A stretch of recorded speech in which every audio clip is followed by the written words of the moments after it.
बिस्मिल्लाहिर्रहमानिर्रहीम। नाज़रीन अस्सलाम वालेकुम। मैं हूं आपका होस्ट डॉक्टर हैदर अब्बास और हस्ब मामूल आप देख रहे हैं हेल्थ आवर हर हफ्ते की दोपहर 2 से 3 बजे हिदायत स्टूडियो से आपकी खिदमत में पेश किया जाता है। इसमें हम डिफरेंट बीमारियों के मुतालिक हेल्थ अवेयरनेस से रिलेटेड टॉपिक्स के ऊपर आपसे बात करते हैं। और अब तो चूँकि हम इंग्लैंड में हैं और यहाँ आजकल सर्दी भी बहुत ज़्यादा हो रही है। पाकिस्तान में तो भी सर्दी होगी लेकिन बर्फ़बारी तो शायद नहीं हो रही है पाकिस्तान में और नॉर्दर्न एरियाज़ में भी कोई इतलात नहीं है। लेकिन कल से यहाँ मैनचेस्टर में थोड़ी सी बर्फ़बारी और यह जो है वो चीज़ें होना शुरू हो गई हैं और लोग काफ़ी गिर भी रहे हैं। इसके अलावा लोग काफ़ी गिरते हैं, जो बूढ़े लोग होते हैं बेचारे अपने घरों में रहते हैं, उनमें भी अक्सर चक्कर आते हैं और फिर वो गिर जाते हैं। तो आज डॉक्टर इससे इन सब चीज़ों से रिलेटेड बात करेंगे। आज का टॉपिक हमने जनरल रखा हुआ है। डॉक्टर साहब हैं हमारे साथ, कंसल्टेंट एल्डरली मेडिसिन के डॉक्टर नसीर नकवी, आपकी जानी पहचानी शख्सियत।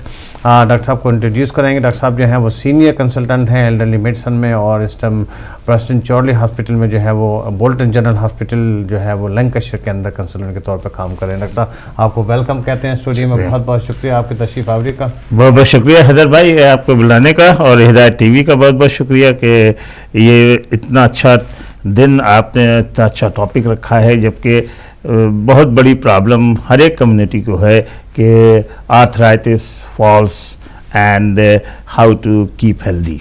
Basically that's the main thing. ज़रा सा मैं अपने बारे में बताऊंगा। मैं कंसल्टेंट चॉर्ली और प्रेस्टन को था और 27 years. After that I took retirement, but I never retired actually, and for last 3 years I've been doing locum, but for 1.5 years at Bolton Hospital, where I am working as a consultant with a special advice to the elderly people, though I take every age group over the age of 18. Problem जो सबसे common इस वक्त winter time में आती है, people के arthritis बढ़ जाती है, पीपल के जॉइंट पेन की प्रॉब्लम ज़्यादा हो जाती है जैसे जाड़ा शुरू होता है। बर्फ़बारी के मारे और स्लिपरी रोड के मारे एक्सीडेंटल फॉल्स बहुत ज़्यादा कॉमन हो जाते हैं। और फॉल्स जो है उससे आदमी का यही नहीं है कि खाली फ्रैक्चर हो जाए, जॉइंट पेन हो जाए, जॉइंट में टूट जाए या ऐसा क्या नाम है मोच आ जाए। इसके अलावा जो है लोग अपना कॉन्फिडेंस लूज़ कर देते हैं, उसमें मारे वो बाहर निकलना बंद कर देते हैं। उसके यूं ही जाड़े के मारे लोग कम निकलते हैं, फॉल के मारे एक बार डर गए कि रास्ते में स्लिप हो गए थे, फिर वो कभी बाहर नहीं निकलेंगे। 2-2, 3-3 महीने घर के अंदर बैठे रहते हैं। उससे फिर डिप्रेशन शुरू हो जाता है, जिसको कहते हैं कोल्ड रिलेटेड डिप्रेशन है। तो उस तरह का वो प्रॉब्लम आ जाता है। तो फॉल्स के बारे में भी बात करेंगे। जैसे आप ने इरशाद फरमाया कि आर्थराइटिस और फॉल को कंबाइन कर करके बात करेंगे और उसके अंदर वेरियस टॉपिक डिस्कस कर सकते हैं। नाज़रीन, जैसे कि आपको मालूम है कि हमारी जो है वो टेलीफोन ये कॉल शो जो है लाइव इंटरेक्टिव शो है। थोड़ी देर में आप टेलीफोन की लाइन खुला चाहती हैं और कोई भी आपका जो है वो रिलेटेड सवाल हो, आपका आर्थराइटिस से रिलेटेड, जॉइंट पेन से रिलेटेड, और जो ख़ास तौर से जो बूढ़ों के अंदर या जो हमारे बुज़ुर्ग हैं जिनमें आर्थराइटिस की वजह से चलना फिरना मुश्किल होता है और फिर वो अक्सर गिरते हैं, या इंग्लैंड में भी अक्सर हम देखते हैं कि एल्डरली पीपल के अंदर रिकरेंट फॉल हो रहा है, तो मोबिलिटी डाउन होती है। तो डॉक्टर साहब से पूछेंगे कि ये आर्थराइटिस क्यों सर्दियों में, पहली तो बात ये कि आर्थराइटिस सर्दियों में क्यों ज़्यादा होता है और क्यों इसके अलामात बढ़ जाती हैं, और फिर सर्दियों में ये अक्सर लोग जो हैं हमारे बुज़ुर्ग जो हैं वो क्यों गिरते हैं, इसके क्या असबाब हैं? आर्थराइटिस जो मेन आर्थराइटिस जिसको ऑस्टियोआर्थराइटिस कहते हैं, जो वियर एंड टियर आर्थराइटिस है, वो सबसे कॉमन आर्थराइटिस है। हर जॉइंट को इफेक्ट कर सकती है, लेकिन वेट बेयरिंग जॉइंट में ज़्यादा कॉमन है, जैसे कि नीज में, हिप में, एंकल में, शोल्डर में एंड कुछ हद तक हैंड्स में। ये आर्थराइटिस सबसे ज़्यादा कॉमन है। इसके अंदर बेसिकली इन्फ्लेमेशन पार्ट कम होता है, वियर एंड टियर स्टार्ट होता है, जिसके ऊपर टॉप पे इन्फ्लेमेशन आ जाता है, उसके बाद वो बढ़ता रहता है और घटता रहता है। जैसे जैसे एज बढ़ती जाती है आर्थराइटिस के सिम्टम ज़्यादा बढ़ते जाते हैं। अगर आपने प्रिकॉशन रखी है और ठीक तरह से हेल्दी लिविंग है तो थोड़ा सा डिजीज़ के प्रोग्रेशन को आप मॉडिफाई ज़रूर कर सकते हैं। अब आर्थराइटिस सबसे कॉमन जो है वो वेट बियरिंग जॉइंट की है, लेकिन कोई भी जॉइंट जो कि ओवर यूज़ होती है उसके अंदर आर्थराइटिस हो सकती है। जैसे मैंने कहा कि हाथ की आर्थराइटिस भी कॉमन है। अब आपने जो क्वेश्चन किया कि जाड़ों में क्यों ज़्यादा पेन हो जाता है, in fact increase humidity and cold both increases the pain of the arthritis. और arthritis की पेन और स्टिफनेस खासतौर से मॉर्निंग में जब सुबह उठते हैं तो बिल्कुल स्टिफ हैं, खड़े नहीं हो पा रहे हैं, चल नहीं पा रहे हैं, शुरू के 2-4-10 मिनट तो कदम उठते ही नहीं है, उसके बाद फिर धीरे धीरे आपको आराम हो जाता है। तो वो वाली जो प्रॉब्लम है वो कोल्ड और ह्यूमिडिटी के मारे होती है। इसी मारे कुछ लोग कहते हैं कि जब मैं पाकिस्तान चला जाता हूँ या मैं हॉलीडे पे चले जाता हूँ तो मेरा आर्थराइटिस पेन में कमी आ जाती है, जब तक यहाँ रहता हूँ तो आर्थराइटिस पेन ज़्यादा होता है। इसी मारे कभी कभी लोग यहाँ पे भी नॉर्थ से साउथ में शिफ्ट हो जाते हैं। They feel the temperature of the south is slightly better overall in the year than in the north overall in the year. तो आर्थराइटिस के लिए बहुत ज़रूरी है कि आपको प्रिकॉशन रखना है, हेल्दी लिविंग करना है, उसके अंदर आर्थराइटिस का प्रॉब्लम आपकी कंट्रोल हो सकती है। उसके बरस जो दूसरी आर्थराइटिस है जो कि कॉमन है नेक्स्ट, वो है रोमेटॉइड आर्थराइटिस। उसकी वो जो है वो सिमेट्रिकल बोथ साइड को अफेक्ट करती है। यूजली स्मॉल जॉइंट से स्टार्ट होती है, later on it involves the bigger joint as well. तो स्मॉल जॉइंट के मतलब कि हैंड्स को इन्वॉल्व होना, फिर उसके बाद रिस्ट का, फिर उसके बाद और बड़ी जॉइंट का या पैर की जॉइंट का इन्वॉल्व करना हो जाता है। तो ये जो आर्थराइटिस है इसको कहते हैं रोमेटॉइड आर्थराइटिस, और ये जो है ये basically non wear and tear है। Usually it is associated with inflammation, और इन्फ्लेमेशन जो साइनोवियम है अंदर की जो जॉइंट के बीच के जो लेयर होती है उसकी इन्फ्लेमेशन के मारे हो जाती है, और उसके इन्फ्लेमेशन से धीरे धीरे वो जॉइंट को इरोड करने लगती है या उसको नुकसान पहुंचाने लगती है। उसके टॉप पे फिर ऑस्टियोआर्थराइटिस आके बैठ जाती है, क्योंकि वियर एंड टियर ज़्यादा होने लगता है और वो जॉइंट जो है वो डिस्ट्रक्शन शुरू हो जाता है। ये भी आर्थराइटिस जो है ये इसके भी सिम्टम जो है वो humidity, cold temperature, windy day में ज़्यादा होते हैं then in the hot day और विद लो ह्यूमिडिटी। तो दोनों के सिम्टम जो है वो ज़रूर रिलेटेड हैं किस टाइम पे आप बात कर रहे हैं। अब उसके अंदर ये हो जाता है, मैं अभी फॉल्स की बात करूंगा। तो उसके अलावा जो आर्थराइटिस हैं इन दोनों के अलावा वो रेयर आर्थराइटिस हैं, ख़ासतौर से बैक प्रॉब्लम, वो भी आर्थराइटिस है, सर्वाइकल की हो, चाहे वो लंबर सर्कुलर स्पाइन की हो, चाहे थोरेसिक स्पाइन की हो। तो इसके अंदर आर्थराइटिस जो है वो बहुत कॉमन है, और ये जो आर्थराइटिस बैक की है ये यूजुअली लंबर स्पाइन की और सैक्रल स्पाइन की होती है। Rarely it is thoracic spine, but cervical spine is next important one, जो कि नेक की मसल के आर्थराइटिस होती है। लंबर बैक प्रॉब्लम जो है वो आर्थराइटिस हो सकता है कि यंग एज से स्टार्ट हो जाए कुछ लोगों को, लेकिन ज़्यादातर मिडिल एज और जैसे आपके लेट एज हो जाती है तो ये आर्थराइटिस बैक की बहुत कॉमन प्रॉब्लम है। आर्थराइटिस के मारे कंटिन्यूस भी पेन हो सकता है, कभी कभी वो आर्थराइटिस का पेन जो है वो रेडिएट भी कर जाता है बैक में या लेग्स में या फुट में, तो उसको कहते हैं radiated pain due to arthritis. वो यूजुअली जो कि damage of the nerve root और compression of the nerve root और रेडिकुलोपैथी जिसको कहते हैं उसके मारे होता है। हेलो, अस्सलाम वालेकुम। डॉक्टर साहब ने बात कर सकती हूँ जी? जी आप बात कर रही हैं, लाइव है शो में, आप बात कीजिए। क्या सवाल है सिस्टर आपका? हाँ जी, मेरा सवाल है कि रिमोइड आर्थराइटिस उसके बीच में क्या खाना चाहिए? उसके साथ मेरे बाल भी सारे लथ गए हैं ना नौकी। डॉक्टर जी आप कहाँ से बात कर रही हैं सिस्टर? हम लेस्टर से बात करते हैं। तो आपको रूमेटॉइड आर्थराइटिस डायग्नोज हुआ है, उसके साथ साथ आपके बाल भी गिर रहे हैं, तो आप क्या पूछना चाहती हैं कि रूमेटॉइड आर्थराइटिस के लिए क्या खाना चाहिए? तो उसके लिए जो टैबलेट हॉस्पिटल से मिली है सब ये लाइफ पर खानी पड़ेगी? जी अभी बताते हैं आपको। Rheumatoid arthritis usually life long condition होती है, और जो दवाएं इसकी होती हैं यूजुअली लॉन्ग टर्म ही खानी होती है। तो इसके साथ बाल तो सारे सिर के गिर गए हैं। ये आप कौन सी दवा खा रही हैं अपने रूमेटॉइड आर्थराइटिस के लिए, अगर आप बता सके मुझको? एक मिनट होल्ड करना। हाँ जी जी, एक मिनट।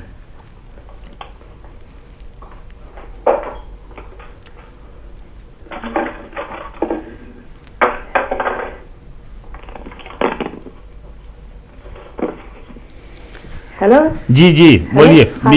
हाइड्रोक्सन बहुत बड़ा लफज है, हाइड्रोक्सन क्यों है ना? हाइड्रोक्सीक्लोरोक्वीन या हाँ जी 200 मिलीग्राम। हाँ 200। ये कै साल से खा रही हैं? ये 7-8 महीने हो गए। अच्छा। ये यूजुअली जो है ये हाइड्रोक्सीक्लोरोक्वीन जो है ये आपके रूमेटॉइड आर्थराइटिस जब तक एक्टिव रहेगी तब तक आपको खाना है, तो ये आर्थराइटिस जो रोमेटॉइड है ये कभी कभी बर्न आउट हो जाती है, खुद ब खुद ये इन्फ्लेमेशन जो है वो ख़त्म होने लगता है, जो एक्टिव इन्फ्लेमेशन है वो कम होने लगता है, जिसको कहते हैं बर्न आउट रोमेटॉइड आर्थराइटिस। उसके बाद जो है आपको हाइड्रोक्लोरोक्वीन तो नहीं खानी, लेकिन आपको और दवाएं जो पेन किलर हैं, जो एंटी इन्फ्लेमेटरी हैं, वो खाना पड़ेगा। हाइड्रोक्सीक्लोरोक्वीन के ज़रूर साइड इफ़ेक्ट ज़रूर हैं, और जितने भी रोमेटॉइड आर्थराइटिस की दवाएं हैं उनका कोई ना कोई साइड इफ़ेक्ट ज़रूर है। और ये इसमें प्रिकॉशन यही रहना चाहिए कि कभी कभी आपको आई साइड में भी प्रॉब्लम हो जाती है, धुंधला दिखाई देना लगता है, क्योंकि ये कॉर्निया में डिपॉजिट भी हो जाता है, तो उसके बारे आपको ख्याल रखना है। और ये बाल कम होना अगर बहुत ज़्यादा है तो आपको अल्टरनेटिव दूसरी जो सेकंड लाइन ड्रग थेरापी, इनको कहते हैं सेकंड लाइन थेरापी, इनको आपको फिर देखना है कि कौन सी सेकंड लाइन ड्रग्स आप ले सकते हैं। तो इसके अंदर कई ग्रुप की ड्रग्स हैं। हेलो हेलो डॉक्टर साहब। वालेकुम सलाम, कौन से बात कर रहे हैं जी? जी मैं आपका खादिम हुसैन। जी खादिम हुसैन साहब मैनचेस्टर से। खान साहब खैरियत से हैं? आप ठीक हैं? क्या बड़ी मोहब्बत है आपकी। आपको गुड न्यूज़ बतानी थी डॉक्टर। जी जरूर बताइए जनाब। कल मैं यूरोलॉजिस्ट 24 को मेरी यूरोलॉजिस्ट से अपॉइंटमेंट थी। जी तो उसने कहा कि तुम्हारा ट्यूमर जो है वो रोस्ट हो चुका है। चल ये तो बहुत अच्छी, ब्लैक सीटी स्कैन में ब्लैक आ गया है। ये तो बहुत अच्छी बात है। You are clear now.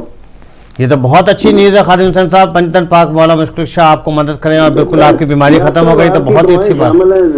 जी नहीं, बहुत शुक्रिया। बहुत सी दुआएं मेरे साथ शामिल हैं जनाब। जी नहीं, हमारी दुआएं आपके साथ हैं हमेशा। करने के लिए फोन किया। जी बहुत शुक्रिया, ये आपकी मोहब्बत है खादिम साहब आपकी, कि आप हमेशा हमें याद रखते हैं और हमें भी अपनी दुआ में याद रखिएगा इंशाल्लाह। अल्लाह ताला आपको सेहत दे। ये तो बहुत अच्छी खबर है। बहुत शुक्रिया आपकी कॉल कर। शुक्रिया। चलिए, कोई आदमी को अच्छा क्योर हो गया तो ये हमारे रेगुलर कॉलर हैं। खादिम हुसैन साहब मैनचेस्टर से कॉल कर रहे थे, तो इनकी ट्रीटमेंट चल रही थी यूरोलॉजी के अंदर में, और उन्होंने कहा था कि इनको ट्यूमर और कैंसर की डायग्नोसिस है और वो उसकी मॉनिटरिंग कर रहे थे, तो वो बड़े खुश हैं कि अल्लाह ताला ने आपको सेहत दी। खान साहब बहुत इंतहा मशकूर हैं। अच्छा, तो अब हम बात कर रहे थे जोड़ों के दर्द के ऊपर, तो ये पूछ रही थी खातून के जनाब, इनको सॉरी आपको इंटरप्ट किया था डॉक्टर साहब, के इनके जो है वो बाल गिर रहे हैं और उसके लिए क्या करना चाहिए। तो बाल गिरने के तो बेशुमार और भी असबाब हो सकते हैं, जो ये दवाई खा रही हैं, ये भी हो सकता है उसकी खून की कमी हो, आयरन की कमी बाज़ औक़ात हो जाती है। कभी कभी थायराइड डिजीज में बहुत कॉमन है बाल झड़ना, तो वो और डिजीजेस को रूल आउट करना है, क्योंकि ये नहीं है कि थायराइड की सिंपल प्रॉब्लम है, अनीमिया अनदर प्रॉब्लम है, आयरन डेफिशिएंसी अनदर प्रॉब्लम। अगर वो नहीं है और ये हाइड्रोक्सीक्लोरोक्वीन के मारे हो रहा है, तो second other line drugs, at least there is a half a dozen more drugs which can be tried। तो इनको फिर अपने रिमेटोलॉजिस्ट के साथ या जीपी के थ्रू रिमेटोलॉजिस्ट के पास जा करके एडवाइस लेना है कि ठीक है हमारा ये बाल झड़ना है, क्या करा जाए। तो वो जीपी जनरली करेगा कि इनको चेक करेगा। एक और कॉल है डॉक्टर साहब। अस्सलाम वालेकुम, पाकिस्तान से ये कॉल है। हेलो जी, कौन सा पाकिस्तान से आप बात कर रहे हैं? मैं जो से बात कर रहे हैं डॉक्टर साहब, आज बात हो सकती है? जी तुसी लाइव शो और शो दे आप कॉल कर बात कर रहे हैं, बात कीजिए। टीवी का आप अपने टीवी का वॉल्यूम कम कर लीजिए और हमसे बात कीजिए, आपकी आवाज आ रही है। हाँ जी, बोलिए। तुसी अपने टीवी का वॉल्यूम कम कर लियो तो तर नाल गल सारी फिर ठीक हो सकती है। जी तुसी अपने टीवी का वॉल्यूम जरा कम कर लियो, मेहरबानी करके साडे नाल गल करो। अच्छा सर, बंद कर लेंगे ओके हाँ जी सर। जी पूछो सवाल, की सवाल है सर? डॉक्टर लाहौर जैसे आप बिल्ला भी तकलीफ और मैदा पे निशान बहुत तकलीफ है, जोड़ा बड़ी दर्द है सारे वजूद विच। अच्छा, ते मैदे तानू को गैस दे वास्ते दवा शवा दी है डॉक्टर उथे? कोई नहीं जी दिखती सो ओ दिन पैर शायद सुध बन गया, वजूद सारा सुध बनना। अच्छा, तो सोच तो जरा लखी है कि मैदे निशान बहुत हवा गर्मी वजूद सारा दर्द ना क्यों हो बंदा। तो कोई नहीं गर्मी एक बहुत ज्यादा तकलीफ आती है। ठीक है, ਤੁਸੀਂ ਫਿਕਰ ਨਾ ਕਰੋ। ਪ੍ਰੋਗਰਾਮ ਤੁਸੀਂ ਤੱਕਦੇ ਰਹੋ ਤੇ ਤੁਹਾਨੂੰ ਜਨਰਲ ਐਡਵਾਈਸ ਦੇਣੇ ਕਿ ਕਿਸ ਤਰ੍ਹਾਂ ਇਹ ਮੈਦੇ ਦਾ ਤੇ ਮਸਾਨੇ ਦਾ ਜਿਹੜੀ ਗਰਮੀ ਹੁੰਦੀ ਹੈ ਉਹਦੇ ਵਾਸਤੇ ਤੁਹਾਨੂੰ ਕੀ ਕਰਨਾ, ਜਵਾਬ ਦੇਣੇ। ਠੀਕ ਹੈ ਜੀ, जी जी ਤੁਸੀਂ प्रोग्राम तकते रहो तो इंशाल्लाह ਤੁਹਾਨੂੰ जवाब देने। शुक्रिया जी। एक और कॉलर है हमारे साथ। अस्सलाम वालेकुम। हेलो अस्सलाम वालेकुम। जी सिस्टर, कहाँ से आप बात कर रही हैं, क्या नाम है आपका? जी मैं इंग्लैंड से बात कर रही हूँ, ब्लैक पास से बात कर रही हूँ। जी जी, क्या सवाल है, क्या पूछना चाहते हैं? वालेकुम अस्सलाम, थैंक यू वेरी मच। वो प्रोग्राम चल रहा है डॉक्टर्स का एक हेल्थ। जी जी जी जी, आप हेल्थ अवर में लाइव हैं, हमसे बात कीजिए और सवाल कीजिए। Thank you very much. आपका क्या सवाल है, बोलिए। आप लाइव हैं हमारे साथ शो में। मुझे प्रॉब्लम है वैसे आर्थराइटिस। मुझे तो डॉक्टर ने बताया विटामिन डी की कमी है, मेरे आंखों में दर्द वैसे और जिस्म में किसी जगह भी पेन नहीं मुझे होती। अच्छा। शोल्डर में होती है, जो राइट हैंड है मेरा उसमें ज्यादा, और विटामिन डी की प्रॉब्लम थी मुझे, वो मैंने कोर्स किया है। उसके बावजूद अगर जब मुझे काम की ज्यादती मेरे ऊपर होती है या फिर मुझे वो पेन होता है, हाथ सुन हो जाते हैं रात को मेरे बहुत ज्यादा, तो इसको क्या आर्थराइटिस का नाम देना चाहिए या विटामिन डी के? ये आपकी एज कितनी है सिस्टर? 35 ईयर्स। 35। और विटामिन डी की जो सप्लीमेंट है वो कितने अरसा आपने खाई है? वो मैंने 6 मंथ्स का कोर्स किया है। उसके बाद आपका चेक हुआ था रिसेंटली कि विटामिन डी लेवल नॉर्मल हो गया है या अभी भी कमी है? कुछ ब्लड टेस्ट हुआ आपका? जी जी, वो मैंने कहा था, वो विटामिन डी बिल्कुल नॉर्मल है मेरी, बिल्कुल सही है। अच्छा, अब आपका कौन सा जो है वो राइट हैंड लेफ्ट हैंड वो सो जाता है आपका? नहीं जी, बिल्कुल रात को दोनों तकरीबन सुन हो जाते हैं, पेन होती है रात को। तो आपको दिन को नहीं जी, आपको कोई अर्थराइटिस वगैरह जोड़ों में है या कोई बताया डॉक्टर ने? कोई आपने डॉक्टर से मशवरा लिया है? डॉक्टर ने ऐसा कुछ नहीं बताया। वैसे तो विटामिन डी की कमी थी, वैसे प्रोग्राम चल रहा था, मैंने कहा चलो जी जी, बहुत शुक्रिया आपका। आप प्रोग्राम देखती रहिए, इंशाल्लाह डॉक्टर साहब से अभी पूछते हैं। एक और कॉलर है हमारे साथ, तो उसके बाद आपको जवाब देंगे। शुक्रिया जी। अस्सलाम वालेकुम। जी वालेकुम सलाम। कौन कहाँ से बात कर रहे हैं जी? ये हिदायत टीवी है जी, हिदायत टीवी है। आप लाइव हेल्थ शो में आप लाइव हैं, आप सवाल कीजिए, क्या पूछना चाहते हैं? मैं डॉक्टर साहब ये जोड़ के दर्द के बारे में कोई सवाल पूछना चाहता था। जी जी, सवाल कीजिए। आप लाइव हैं हमारे हेल्थ शो में, आप पूछिए। डॉक्टर साहब आपकी बात सुन रहे हैं। आप अपना टीवी का वॉल्यूम कब कर लें ताकि आप हम आपसे बात कर पाए। वालेकुम सलाम जी, आप सवाल कीजिए। सर मैं पाकिस्तान गिलगित स्टोर से खान मुसैद बोल रहा हूँ। जी जी, आप सवाल कीजिए। आप क्या सवाल है आपको, पूछे जी। ये एक महीने से मेरे मिसेज के लेफ्ट में आर्म पे पेन ज्यादा है सर, अचानक से। जी जी जी, कहाँ पे? तो पेन हो रहा है, पेन में कोई फायदा नहीं हो रहा है ना पेन पे। आपके पेन कहाँ, हाथों में दर्द है या पैरों में दर्द है, कहाँ पर दर्द? मिसेस के ये बाजू में आपकी मिसेज के बाजू पे होता है, कभी लेग पे होता है, लेफ्ट लेग पे। आपकी वाइफ के बाजू में दर्द है और कितने अरसे से दर्द हो रहा है?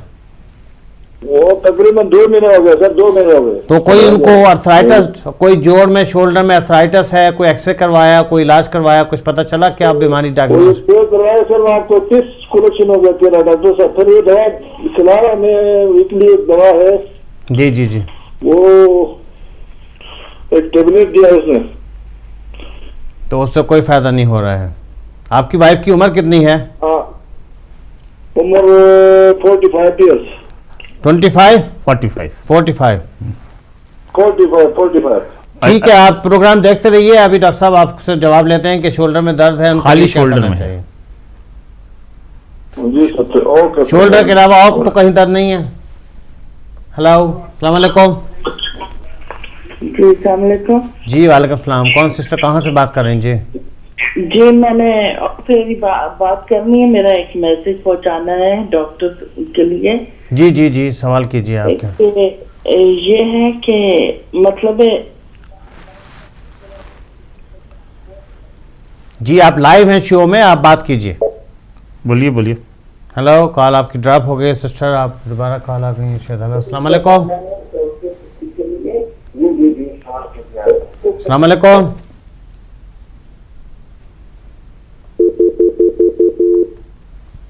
हाँ डॉक्टर साहब, अब 2-3 रिलेटेड सवाल हो गए हैं। हम पहले इनके जवाब दे लेते हैं, उसके बाद फिर कॉल लेंगे।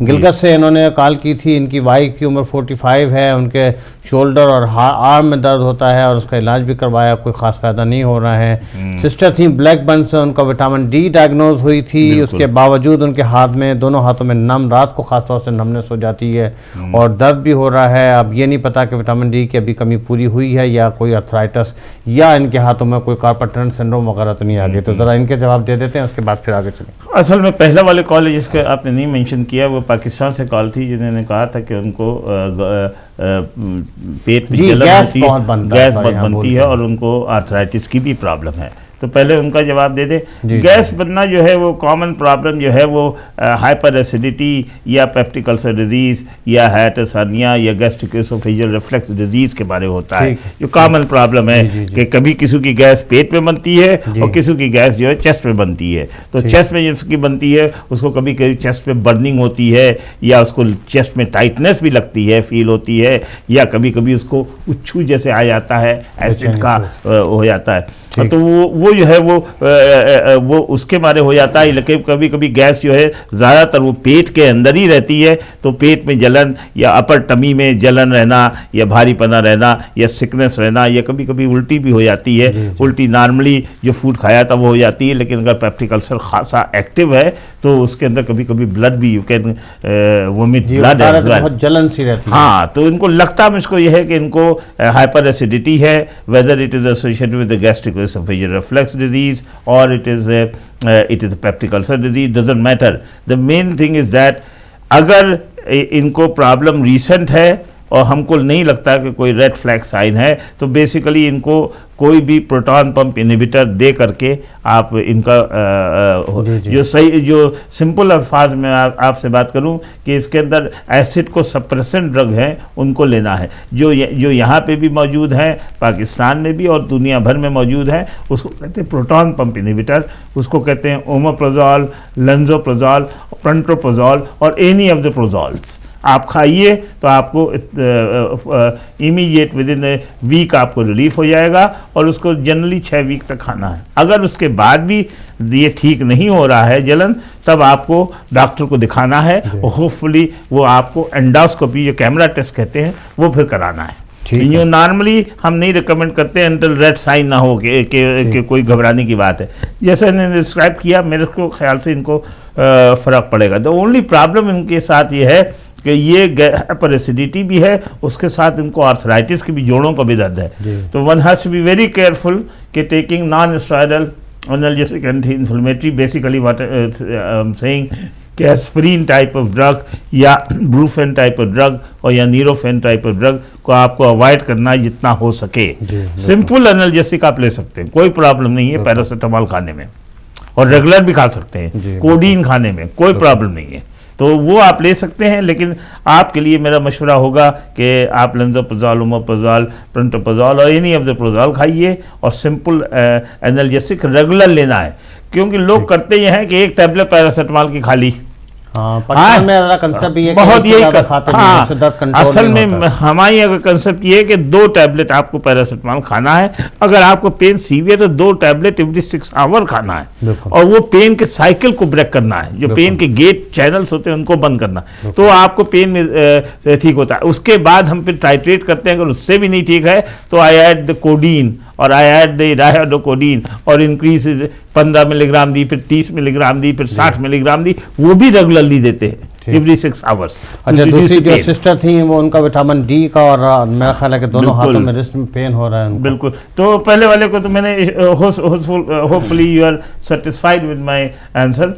जो लेडी जो ब्लैकबर्न से मेरे ख्याल से थी, ये 35 साल की, और इनको विटामिन डी डेफिशिएंसी हुई और इन्होंने कहा मैंने पाबंदी से विटामिन डी एंड कैल्शियम खाया है। आपको विटामिन डी भी खाना है, कैल्शियम भी खाना है, फिर आपको मेंटेनेंस विटामिन डी और कैल्शियम भी लेना है। ये बात मैं आपको बता दूं कि एक बार आपने खा लिया उससे ठीक नहीं हो जाता। You have to continue taking both vitamin D, of course in lower dose, as well as calcium supplement.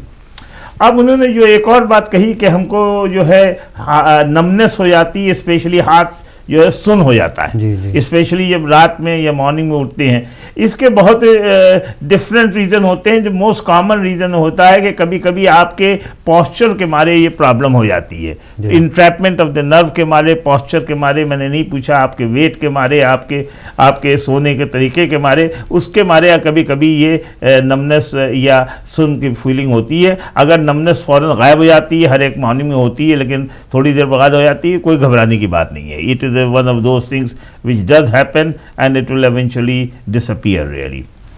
जो गिलगिट से कॉल थी, ये अपनी वाइफ के लिए, 45 ईयर ओल्ड वाइफ, उनको जो है वो लेफ़्ट साइड में basically what he is talking about, मैंने डिटेल में मैं नहीं सुन पाया, लेकिन ये है कि उनको शोल्डर पेन है जी, शोल्डर और आर्म में बता रहे, शोल्डर और आर्म। मेरे ख्याल से अब शोल्डर पेन भी डिफरेंट रीजन से होता है।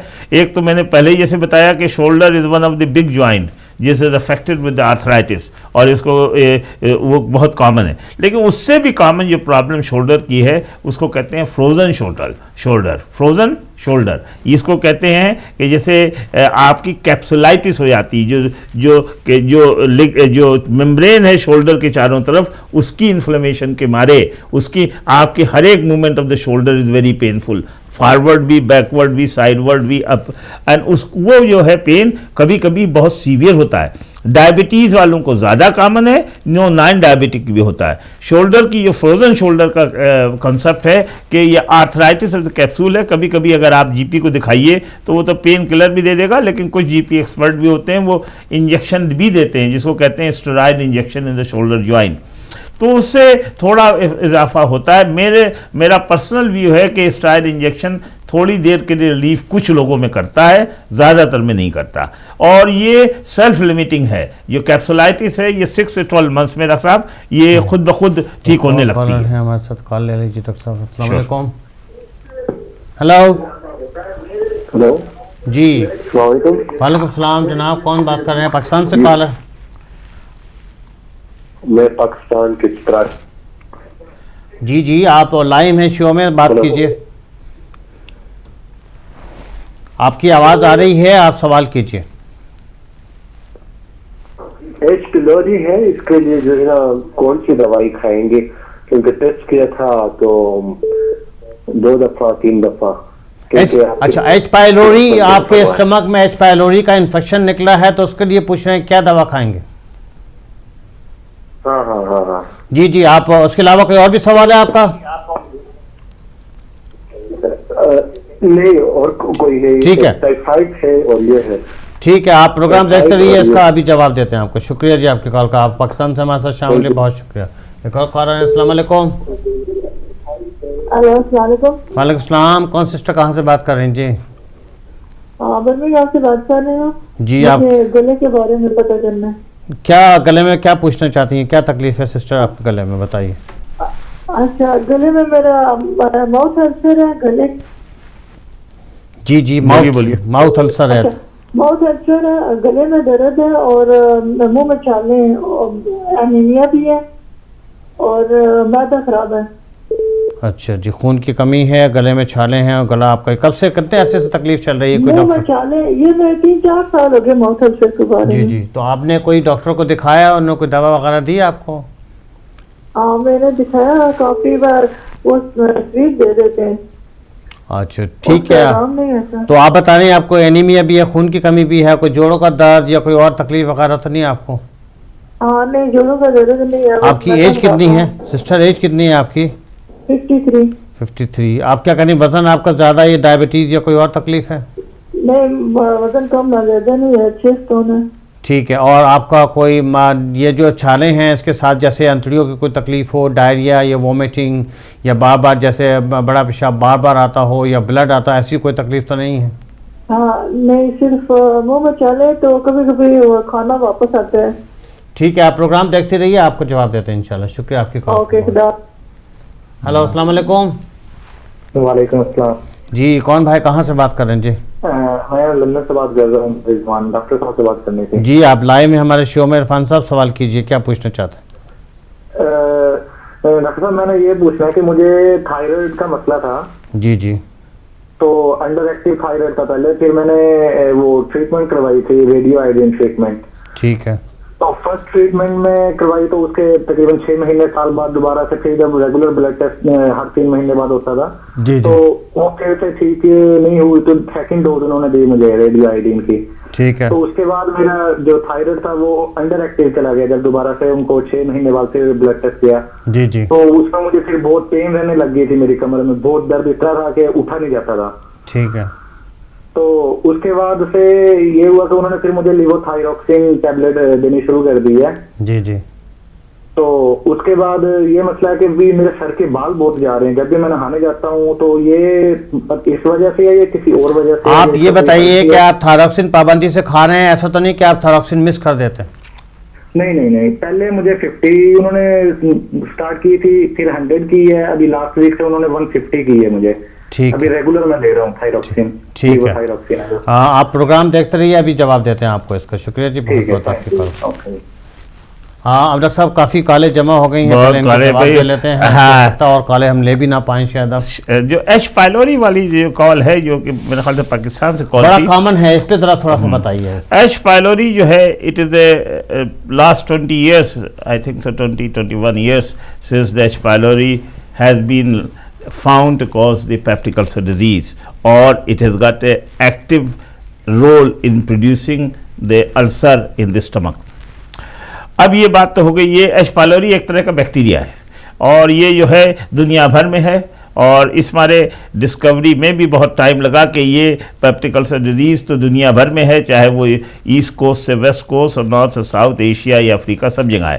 तो इस मारे बहुत दिन तक ये सवाल था कि whether this bacteria is cause of their ulcer और is it a coincidental finding. But अब तो कोई डाउट नहीं है कि H pylori is contributing the peptic ulcer disease. इसकी इरेडिकेशन थेरापी कहलाती है। अगर आपको एच पायलोरी पॉजिटिव था, उसके बाद आपको इसकी इरेडिकेशन थेरापी लेना चाहिए, जो लगता है आपने एक बार ले चुके हैं। लेकिन इसकी 2 डिफरेंट रिजीम है इरेडिकेशन थेरापी के, वो आपको दोनों को फुल कोर्स करना है, उसमें हाफ वे हाउस नहीं है। हाफ वे हाउस के मतलब ये कि आपको 7 to 10 days का आपको फुल 3 ड्रग्स का कोर्स करना है। उसके बाद जो प्रोटॉन पंप इनहिबिटर है, जिसको लेंजोप्रोजाल ओमोप्रोजाल मैंने पहले बयान किया, उसको आपको फिर कम से कम 6 वीक तक खाना है हाई डोज में। उसके बाद आपको मेंटेनेंस डोज में लोअर डोज में खाना है अगर सिम्टम्स परसिस्ट करते हैं। अगर पहले वाली इरेडिकेशन थेरापी रेजीम से नहीं ठीक हुआ है तो सेकेंड वाली इरेडिकेशन थेरापी है। बेसिकली इरेडिकेशन थेरापी में एंटीबायोटिक है जो कि एरिथ्रोमाइसिन है, और उसका नाम है एनारोबिक बैक्टीरियल एंटीबायोटिक है जिसको मेट्रोनिडाजोल कहते हैं, वो होता है। और उसके अंदर रेजीम में high dose of the proton pump inhibitor है। ये इनिशियल हाई डोज में चलता है और इसके अंदर लोग कभी कभी इसको खाने से घबराते हैं क्योंकि मकदार of the tablet is quite a lot as well as they have got some side effects, so people try to cut short. मैंने ज़्यादातर लोगों को इंडिया पाकिस्तान में देखा है कि 2-3 दिन खाने के बाद बंद कर देते हैं। तो वही, अगर आपको खाना है तो पूरा आपको कोर्स खाना है। अगर पहली रिजीम से नहीं फ़ायदा हुआ तो सेकेंड रिजीम जो है वो आपको लेना है। तो एच पायलोरी एरेडिकेशन थेरापी पूरा का पूरा पैकेट आता है आजकल, जो इंग्लैंड में तो बिल्कुल रेडीली अवेलेबल है। आप as a GP you must be giving it H pylori eradication. जी, इसके 2, जैसे आपने कहा कि क्लेरिसिड एंटीबायोटिक और अम्प्रोजोल और उसके साथ मेट्रोटिजोनोल मिला करके, या फिर अमोक्सिसिलिन 1 ग्राम ट्वाइस डे और उसके साथ लेंजोप्रेजोल और उसके पास या फिर मेट्रोनिडाजोल या क्लेथ्रोमाइसिन, ये 2 किस्म की रिजीम है। पूरा 17 डेज का कोर्स होता है। तो इसमें यही कहेंगे भाई अपने वहाँ डॉक्टर जो गैस्ट्रोएंटरोलॉजिस्ट हैं पाकिस्तान में, आप उनसे बात करें, वो आपको बताएं कि जी एच पायलोरी आपको पॉजिटिव है, उसकी वो दवाई 1 हफ्ते का कोर्स लिख के देंगे जिसमें 2 तरह के एंटीबायोटिक और जो जैसे डॉक्टर साहब ने कहा कि प्रोटोजोल एसिड सप्रेशन ड्रग्स होता है, ये 7 दिन का पूरा कोर्स कर लें तो इससे आपका इंशाल्लाह ख़त्म हो जाएगा। सिस्टर थी बर्मिंघम से डॉक्टर साहब, वो उनके माउथ अल्सर है, सोर थ्रोट है और एनीमिया भी है, तो वो काफ़ी परेशान है। इसके बारे में आप क्या कहेंगे? यंग लेडी हैं और 53 ईयर्स की एज है and she has got BMI body mass index लो है, और इनको माउथ अल्सर है, पेन इन द नेक है, और कहती हैं एनीमिया भी है, और स्टमक भी अपसेट है। बेसिकली माउथ अल्सर के तो भाई बहुत कॉजेज़ हैं, हमें यहाँ पे ब्लाइंडली नहीं कह सकता, लेकिन मुझको लगता है इनके मुंह में एफ्थस अल्सर है। एफ्थस अल्सर जिसको कहते हैं वो मुझको लगता है, और वो अल्सर जो है वो इनिशियली तो बेनाइन होते हैं, वो एनीमिया में कंपाउंड हो जाते हैं और फिर बाद में इन्फेक्टेड हो जाते हैं। इनको चाहिए कि ओरल हाइजीन बहुत अच्छी रखें, उसके अलावा डिफ्लाम टाइप ऑफ माउथ वॉश लें, बंजुला क्रीम ले सकते हैं, और कभी कभी इसके साथ आपको कैंडिडा इन्फेक्शन ऑन टॉप हो जाता है तो आपको एंटी कैंडिडा जो है निस्टैटिन पेस्ट्यूल्स और निस्टैटिन सस्पेंशन आपको लेना है। साथ साथ हम इन सब पेशेंट को ज़रूर एडवाइस करते हैं कि high dose of vitamin B complex आपको लेना है, बी कॉम्प्लेक्स की हाई डोज आपको लेना है। अगर ये सिंपल है और एनीमिया जस्ट आयरन डेफिशिएंसी है, कोई इनहेरेंट कॉज नहीं है जो कि नहीं होना चाहिए, तो आपको इससे बहुत ही फ़ायदा होगा। 2-3 वीक ज़रूर लग जाते हैं इन मुंह के छालों को, बहुत पेनफुल होते हैं, क्योंकि आपको you can not taste any food, you can not eat properly, so try to get it under control. मेरी तो एडवाइस होगी ज़रूर आप GP को दिखा करके, and they are usually very wise people and they will give you appropriate treatment really.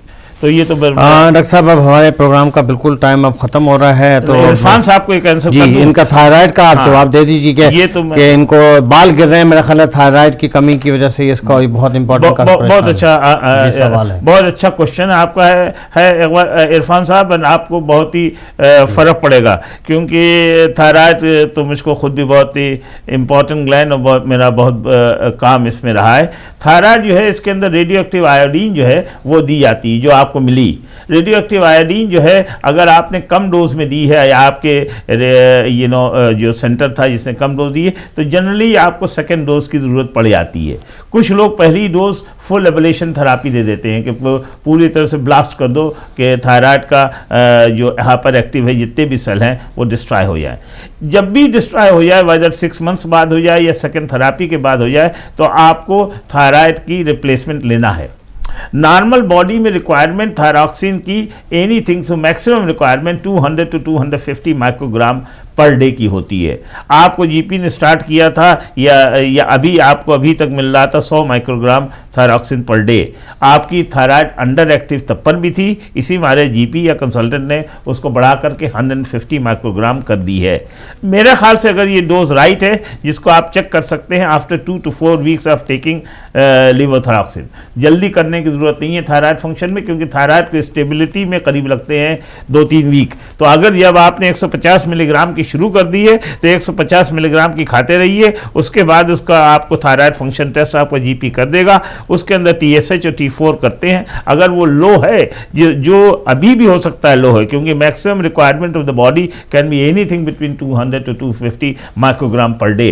जब हम ज़्यादा डोज देते हैं over 150, I try to split it in 2 doses, 100 in the morning, 50 in the evening, 200 in the morning, 50 in the evening or whatever. तो I try to split it, but basically आपका consultant जो है अगर वो involve है, I looks like he is involve, he will be very well aware how much to do it. अच्छा चलें, okay, शुक्रिया बहुत बहुत। तो इरफान साहब एक प्रोग्राम का हमारा थोड़ा सा 5 मिनट और मिल गए हैं, तो एक कॉल ले लेते हैं। अस्सलाम वालेकुम। अस्सलाम वालेकुम, डॉक्टर साहब को फोन नंबर चाहिए। जी आप बात कर रही हैं शो में, आप क्या पूछना चाहती हैं बताइए जी। मैंने अभी गले के बारे में पूछा था ना, तो उन्होंने सही बताया था, इसलिए मैं उनका फोन नंबर चाहती हूँ। अच्छा, आप स्टूडियो में बात कर लीजिए, स्टूडियो में आप नंबर अपना छोड़ दीजिए, डॉक्टर साहब आपसे शो के बाद बात कर लेंगे। शुक्रिया आपके कॉल का, शुक्रिया। अच्छा जी, इरफान साहब आपके पाकिस्तान से और कोई कॉलर तो नहीं हमारा रहा जो उनके नहीं, पाकिस्तान के तो मैंने आंसर कर दिए हैं। इरफान साहब का मैंने टोटल करीब खत्म कर रहे थे, बीच में एक कॉल आ गई थी कि इरफान साहब को घबराना नहीं चाहिए, लो थायरॉक्सिन फिक्रमंद थे बालों तो low thyroxine is a definite cause of the loss of the hair. तो अगर 150 नहीं ठीक है तो आप टेस्ट कराइए, may require more, some people require up to 200-250, so you are still a lot of way to go to correct it, you know, तो इंशाल्लाह फायदा होगा। हेलो, अस्सलाम वालेकुम। अस्सलाम वालेकुम जी, कौन सा कहाँ से बात कर रहे हैं सर? सर मैं डॉक्टर साहब से प्राइवेटली बात करना चाहता हूँ, उसका नंबर हो प्लीज। हाँ, आप स्टूडियो में बात कर लीजिए, अपना नंबर छोड़ दीजिए, डॉक्टर साहब शो के बाद आपसे बात कर लें। अच्छा, स्टूडियो में कैसे बात करूं? आप दोबारा कॉल कर लीजिए, स्टूडियो वाले सुन रहे हैं, वो आपसे बात कर लेंगे, आपका नंबर ले लेंगे वो, और आपको जो है वो डॉक्टर साहब बाद में बात करें। शुक्रिया बहुत, शुक्रिया। हाँ, अस्सलाम वालेकुम। एक और पाकिस्तान से कॉल है। अच्छा सर, ये पाकिस्तान से कॉल कर रहे हैं जी, आपसे हेल्प चाहिए थी कि हमारे आप अपने टीवी का वॉल्यूम कम कर लीजिए, फिर हमसे बात कीजिए, हम प्रॉपर आपको सुन पाएंगे। जी जी जी जी, अच्छा सर, ये पूछना था कि मेरे वालिद साहब हैं, उनको हार्ट का प्रॉब्लम है। जी जी जी। और हार्ट के प्रॉब्लम के साथ उनका जो स्टमक का प्रॉब्लम भी है, और उसके बाद उनकी लंग्स का जो वो प्रॉब्लम है वो भी है। उनको मेजर 3 प्रॉब्लम्स हैं। एक तो हार्ट प्रॉब्लम है, स्टमक का है, अच्छा, और एक स्टमक का प्रॉब्लम है। स्टमक का क्या, उनको क्या गैस बनता है, खाना हजम नहीं होता है, ऐसा कुछ प्रॉब्लम है? हाँ, गैस बनती है, खाना हजम नहीं होता है। जी जी। और दिल का उनका क्या प्रॉब्लम डायग्नोज हुआ है? एंजाइना है, कोई उनकी दवाई वगैरह खा रहे हैं, ये हार्ट का बाईपास हुआ है? जी, उनका मेडिसिन खा रहे हैं वो। उसमें क्या है कि डॉक्टर तो जो वाल्व है ना, वो बंद है, 2 वाल्व। ठीक, तो अभी आप पूछना क्या चाहते हैं? हम ये पूछना चाहते हैं कि इसके लिए क्या, ये तीनों मेजर प्रॉब्लम्स है, तो इसके लिए क्या है कि कौन सा मेडिसिन जो आपके जो है आइडिया के मुताबिक जो है अच्छा रहेगा, जो अगर आपके वालिद की जो दिल की जो मेन शरियाने, जैसे आप करेंगे 3 उनकी शरियाने बंद हैं, तो उसका तो मोस्ट लाइकली उनका बाईपास हार्ट का ऑपरेशन ही होगा, मुझे लगता है। उन्होंने, डॉक्टर ने उनके एंजियो,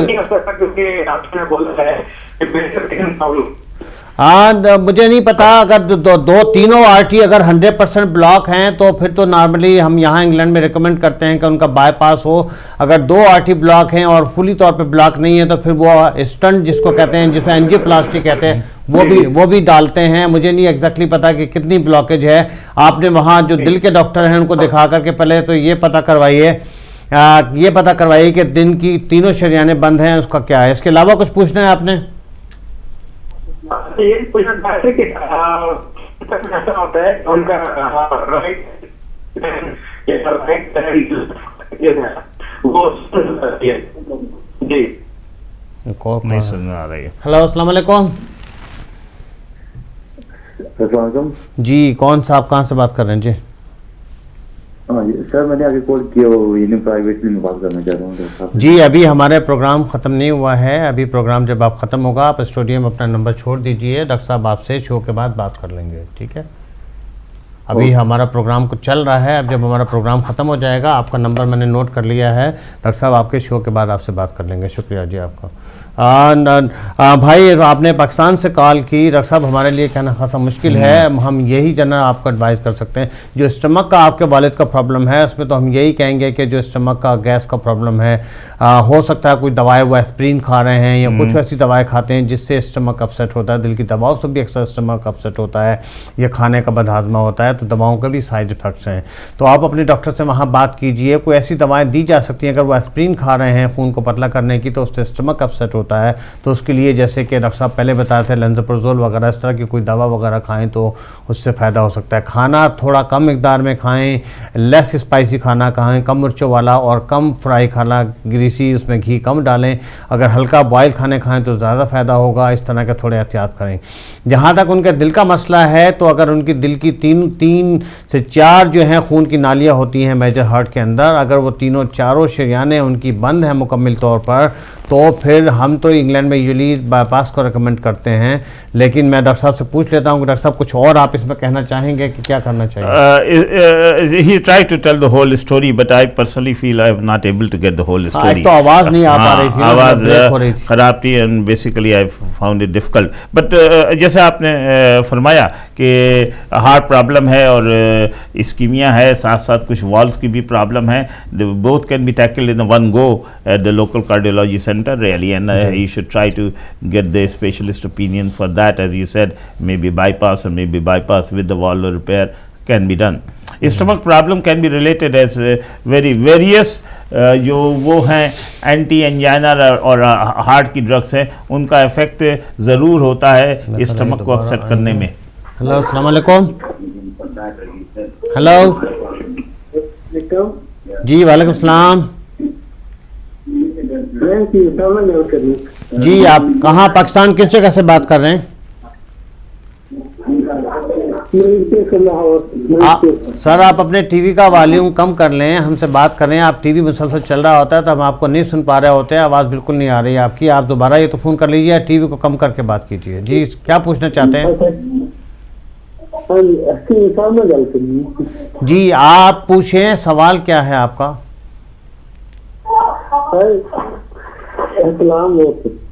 जी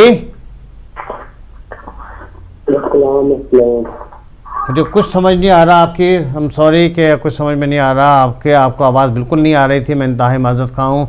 मैं यहाँ फिर दोबारा आपसे रिक्वेस्ट करता चलूँ कि जब आप पाकिस्तान से कॉल करते हैं तो उसमें एको भी होता है और आवाज़ आपकी जो है वो समझ में नहीं आ रही है, तो अगर आप जो है वो दोबारा टेलीफोन कॉल मिला लीजिए। हम सॉरी भाई, आपने पाकिस्तान से बात कर रहे थे, डॉक्टर साहब ने आपको तफसील से जवाब दे दिया है। आपके वालिद साहब का हमारे पास चूँकि तफसीलात मौजूद नहीं हैं, आप कह रहे थे कि उनके वाल्व बंद हैं। मुझे नहीं पता कि हार्ट के अंदर वाल्व भी होते हैं, वैसे 4 वाल्व के बंद होने का तो मसला मुझे नहीं पता कि क्या वाल्व का बंद होता है, लेकिन यूजुअली का दिल के अंदर शरियानें बंद हो जाती हैं जब कोलेस्ट्रॉल या चर्बी की वजह से। अगर वाल्व में उनकी ख़राबी है तो डेफिनेटली आपको जो दिल के जो सर्जन हैं उनको दिखाना पड़ेगा, वही आपको इसके बारे में कुछ बता पाएंगे।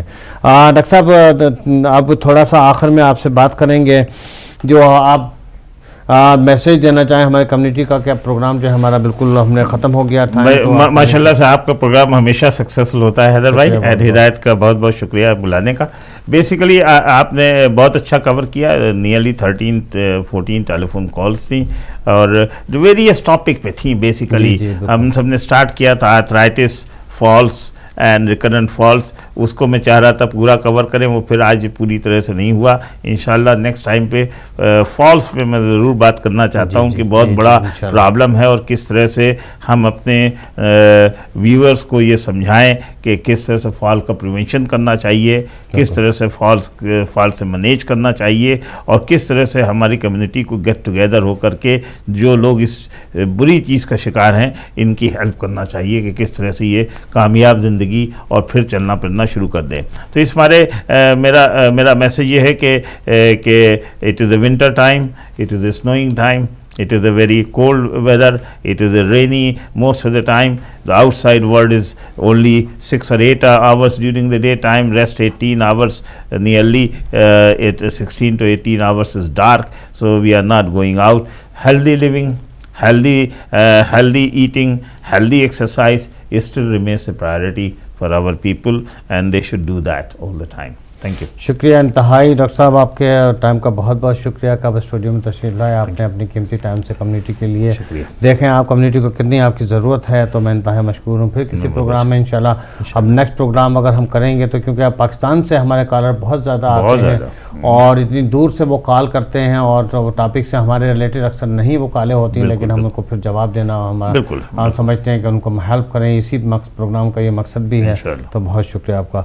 नाजरीन, वो तमाम कॉलर जो हमारे साथ पाकिस्तान से, इंग्लैंड से, बर्मिंघम, ब्लैकबर्न हमारे साथ प्रोग्राम में शामिल हुए, हम आपके भी इंतहाई मशकूर हैं कि आप इतना हमारा साथ देते हैं और आप जो है हमारी कोशिश होती है कि हम आपके सवालों का जवाब दें। और वो कॉलर जिनका हम नहीं सही से सुन पाए हैं या उनका हम सही से जवाब नहीं दे पाए हैं, तो हम इंतहाई माज़रत ख़्वाह हैं कि हम आपसे माज़रत चाहेंगे। इंशाल्लाह अगले हफ्ते फिर यहीं इसी जगह 2 बजे जैसे का मालूम है कि हफ्ते की सह पहर एवरी सैटरडे 2 से 3 बजे ही हेल्थ शो होता है। तो अगले हफ्ते फिर किसी टॉपिक के साथ 2 बजे आपसे मुलाकात होगी इंशाल्लाह। जिन कॉलर्स के सवाल रह गए हैं अगले हफ्ते फिर आप हमें कॉल कर लीजिएगा, इंशाल्लाह आपके कॉलों का जवाब ज़रूर देंगे।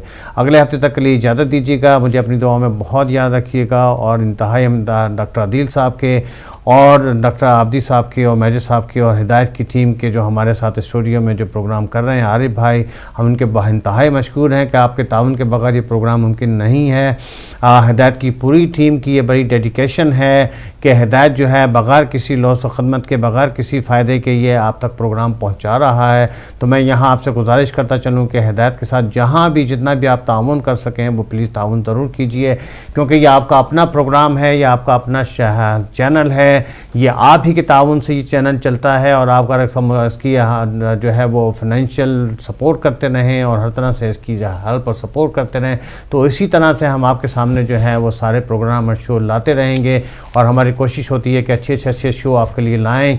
यहाँ जितने भी डॉक्टर्स आते हैं, जैसे डॉक्टर नसरीन नकवी साहब हमारे सीनियर कंसल्टेंट हैं, अपने कीमती वक्त में से टाइम निकाल करके लाते हैं। किसी डॉक्टर्स को, किसी कंसल्टेंट को कोई मुआवजा नहीं मिलता यहाँ, इंक्लूडिंग मेरे सेल्फ भी। मैं ये जो खदमत है सिर्फ आपकी कम्युनिटी खदमत के लिए हम काम कर रहे हैं, बगैर किसी मुआवजे के, बगैर किसी फाइनेंशियल बेनिफिट के। और इसी तरह हिदायत जो है वो भी आप तक ये सारे प्रोग्राम पहुँचा रहा है बगैर किसी कॉलर, जैसे आपको पता है कि कॉल के कोई एक्स्ट्रा चार्जेस नहीं होते। तो मैं यहाँ आपके ये सारा जब भी मुमकिन है नाजरीन और सामीन कि आप हिदायत के साथ जो है वो तामुन करते रहिए, ताकि हम इसी तरह अच्छे से अच्छे प्रोग्राम आपकी खदमत में लाते रहें। तो इजाज़त दीजिएगा, मुझे दुआओं में याद रखिएगा। जो अगले हफ्ते तक के लिए खुदा हाफिज़।